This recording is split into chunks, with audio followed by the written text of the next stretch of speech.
అంటే ఎంత దూరం వెళ్ళాలన్నా ఇంటి నుంచే మొదలు పెట్టాలి. ఫస్ట్లీ మా నాన్న ఎక్కడా నా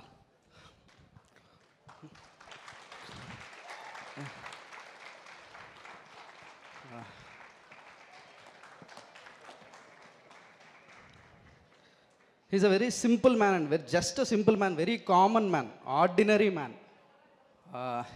కానీ నాకు ఆయనలో ఒక హీరో కనిపిస్తాడు. మా నాన్న కాబట్టి నేను చెప్పడం కాదు, హీఈస్ అ హీరో అండి. ఏంటి సోలో సినిమా చూసినప్పుడు నాకు బాగా గుర్తు. సోలో సినిమాలో పరశురామ్ బుజ్జి గారు డైలాగ్ రాస్తారు, కెరీర్ కోసం పోరాడేవాడి కన్నా ఫ్యామిలీ కోసం పాటుపడేవాడు గొప్ప హీరో అని. ఆ లెక్కన కొలిస్తే నాకు ఈయనే బాహుబలి, ఈయనే పుష్పరాజ్, ఈయనే Rocky bhai. He's my father. నానా థ్యాంక్ యూ నాన్న. ఇది థ్యాంక్స్తో తీరిపోయే రుణం కాదు తెలుసు, కానీ థ్యాంక్ యూ నాన్న. పద.